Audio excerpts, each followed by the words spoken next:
Could you introduce yourself, please, and your role in the Chattanooga Chamber? Yeah, my name is Bill Kilbride, and I'm the president of the Chattanooga Area Chamber of Commerce. And I want to start asking, what is your vision right now for the role of the Chamber in the greater Chattanooga community? Well, it's interesting. Like everything, roles change. And in the mission statement of the Chamber, the first mission value is to create value for our members. And we try to do that every day in any number of forms, some of which we'll probably talk about. But the second one is to be the economic development engine of our communities, the city, the county, and by some extension, the region. And that's by bringing jobs, basically, is how that one would be measured, as well as a balanced business environment for our citizens and for our young people and for the future of this area. And what are the most important initiatives on the Chamber's plate right now? And so, as I say, everything changes. And so right now we're in a position where workforce readiness is so important. And that's going to help attract businesses to our area, businesses that we want to attract to our area, but importantly provide a good future for the young people that are growing up here, so they know they have opportunity, they know they can have careers here, and that work has become very important. And again, through that, then we offer value to our members. You've got to do it for someone, and we offer that value to our members. And that has translated directly into the work that's been done that we've participated significantly in for the last 12 months around Chattanooga 2.0. But it also causes us to look at the growth that we've had, look at where the placing is today, and you look at the roads that are being improved. Maybe some say not enough, fast enough, but we've had a lot go on here in that way in the last year or two, and so that's all part of this total package of thinking about where the community should be, needs to be, wants to be, and how our citizens want to be involved in that. Can you tell us a little bit about then what the leadership of the Chamber? Think of yourself as the president and the board for the Chamber, and then also for the Chamber Foundation. Can you just talk to us a little bit about, again, the governance and the leadership structure right now? Sure. So the Chamber really functions in two ways. One that most know is as a business membership organization. And we have about 2,000 members right now. Those are dues-paying members. And we take their dues and we work on these value propositions. And then at the end of a day, a week, a month, a year, you hope that they say that is well-spent money. And I'm glad I'm a member of the Chamber for these reasons, which resonate with me or my business. The other side of the Chamber, we refer to as the Chamber Foundation. Now, most people think that foundations are those who write checks and give them to people for doing good things. Well, this isn't that kind of a foundation, but what it does is it raises funding separately from dues. Dues don't go into the work of the foundation, and the foundation is focused on economic development in the area. What it costs to engage these prospect companies, what it costs to study who we are and where we want to fill in. And then, importantly now, education is falling in there, and how the foundation, through its mission, can focus on that with a business perspective, so that, again, we have people who are ready to work and with jobs that are here now ready to be taken. And I ask in part, and we'll come back to this, and there's recently been a study published of diversity and inclusion on decision-making boards in major institutions in the community. And I wonder if you've had a chance to read that report yet, and what is the demographic makeup or the process for including community voices or community members into these boards? I've read the report, and I think it's probably fairly accurate. You'd have to accept it or else go out and do all your own work. But I set that aside, and from my first day here and from the work of those who preceded me, the Chamber had made a great deal of effort to make sure that our board and our governing bodies and even our senior staff represented all of the diverse organizations and individuals in our communities, however you define those communities, as broadly as we can define those. I feel terrific about the work we've been able to do in our foundation board and also in the Chamber's membership board with inclusion and diversity. And again, I'm not even going to define that anymore, because it should be as much as comes to your mind. We used to say, well, we need, women and men in this balance. Well, now we need inclusion in all walks of life, even to age. We have such a startup community here now that, if we said, well, you have to be 55 years old to serve on this, well, that would be missing all 2 or 3 generations. And so we've really worked hard at that, and not because somebody told us to, but of course it's good for our business, and then at the end of that, it's the right thing to do. And so we're proud, but we're really very pleased with what we've managed to do. And the demographic of Hamilton County and the city of Chattanooga is changing all the time, almost month to month. And so as well as you've done through today, then next quarter we have to look at it again and say, okay, are we capturing input from all of the people that we want to be speaking to? And it's very conscious front of mind for us. And so we work very hard to be part of it. The question is absolutely about the socioeconomic impacts that can be the goals of 2.0. But I'm also very intent on the question of trust in the community, of sort of the not just the presentation of the initiatives, but in a way the priorities that it reflects. Again, like when the community has been in a normal state of very high disparity and increasing poverty over the last generation, the question becomes sort of, are we carrying forward with the same set of priorities that created the current situation, as it were? I think what was presented in Dr. Chilton's report was that in the governance and decision-making structure of the community is representative of a very narrow segment of the community. And so what is different moving forward? And I'm just asking for your thinking on that, and what is the Chamber's leadership? Well, I think first of all, and we have not totally solved this one yet, but we think that here in 2016, communications is all changed and everything's easy and all you do is hit a button and you can send something to everybody you ever met in your life. And while that all may be true, communicating opportunities in the business world, in the world of work, in explaining the work, explaining the job, explaining the skills required, it's very difficult. It's very difficult. We've used social media, we've used word of mouth, we've used the best pulpits from churches and religious institutions.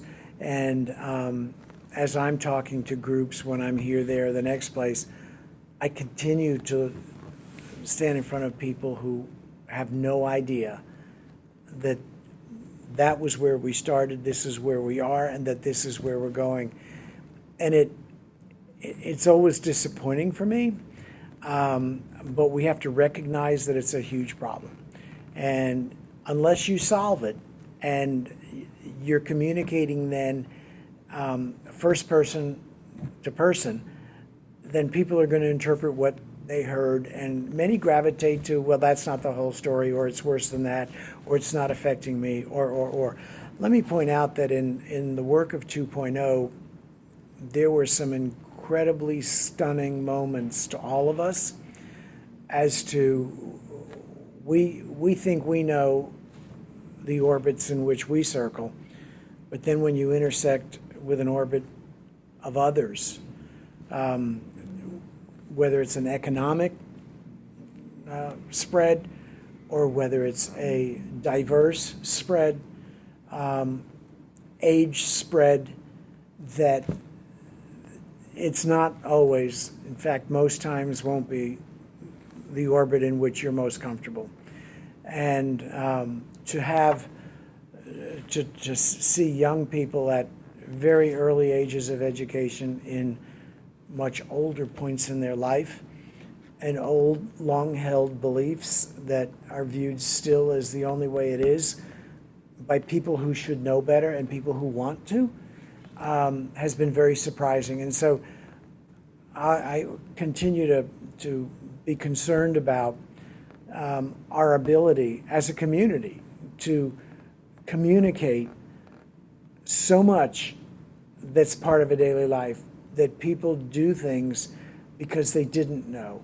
You know, I don't know exactly what the number is. I've heard from 900 to 2,000 nonprofits in Hamilton County. The truth is somewhere in between the two, I'm sure. And we met a lot of those in the course of the 2.0 work, many of which are absolutely outstanding at the work that they do, however they get it done, through volunteers and sweat equity and just out of passion for doing this work. And they're at it every single day trying to make a difference. Sometimes it's in one block of the city, or sometimes it's one school in one neighborhood, sometimes it's just one classroom. And to have the old saying is walk in their shoes for a little while. I don't want anyone to think that it's simple to sit back here, pull out a pad of paper and say, this is how we should do it, this and this and this and this. This is our city and our county, all of us, and everybody has a voice. And it was easy to get input as the 100 days and even as the beginning of 2.0 started.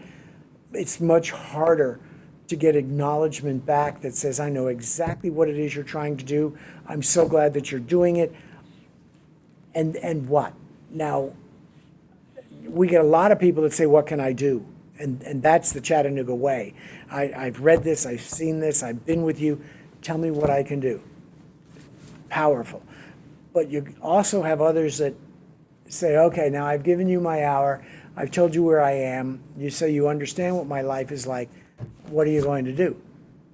And we have to understand that we all have to take some personal responsibilities for now, what are we going to do? And, it's not offering a buffet of choices. It's again, if you do this and you do this and you do this, then these things which we all strive for are possible. But if you don't, then those who do will take advantage of those opportunities. It has to be an offering of solutions. It can't be, some sort of a strong arm compelling of how you need to change your life. You have to want to do this. And that's why I asked for what is the Chamber's leadership, especially within the business community. Well, again, we have to, it goes back to your first question, and that is about the Chamber. The mission number one, to present value to our members. Mission number 2 out of 2 is to drive economic development in our area. And we have decided that having a workforce that's ready to go to work fits part of both of those.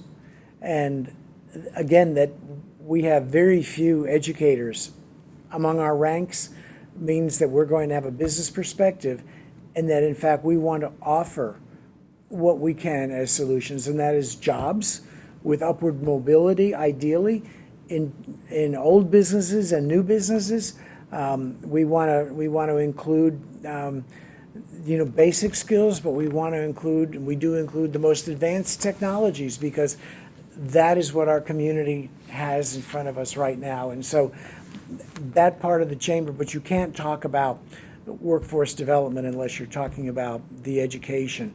Some of it very short, some of it very long, that helps get you to that opportunity. And so much the term intentional, like being intentional, Yeah. has come up. Yeah. More and more. Could you just say very quickly again, what does that mean to you? And we're talking about is what would be in good faith for the community over the next year In what area? in diversity and inclusion. Well, intentional is, intentional is deciding on an outcome. And this is the outcome that we want, therefore it's intentional. And so if it's in terms of numbers, or if it's in terms of representation, or if it's in terms of some sort of a mix that you're looking for a purpose, then that's what I call intentional. And I often think that it is an effort to remediate, but I think more and more that intentional is intentional because of representation and thoughts and inputs and ideas. And the reason for that is that as we try hard to pull this community together, that it takes that, because the various representations in our community think about things differently. They had no idea why you think about it the way you do, but that they think about it the way they do. And so you have to listen to them, and therefore you have to include them. And if you're going to do that, it better be intentional, because otherwise whatever outcome you planned is going to be the wrong outcome. And so there are degrees of intention, but I think the noblest is that one, is because if we're going to be inclusive as ideas, outcomes, plans, missions, all that sort of stuff, then we need to include it. And sometimes, let me go back to 2.0, sometimes it doesn't, it doesn't even occur to you. One of the teachers said to us, "That's a very good question you just asked. You know what? Let me pull 8 students together and let them answer that." I never even thought of that. But out of the mouths of babes, as it says here, listen to what they say. And the answer was right in front of them, which then they present to us, which if we didn't include them, we would never have gotten. And possibly, likely, we would have done the wrong thing. So it's going to take time. It always does. There are boards like ours that we rotate about a third every year. And so if we were going to change the whole thing, it would take 3 years. But every year you chip away at it, and you have conversation about what is it that we need? What is it that we're trying to do?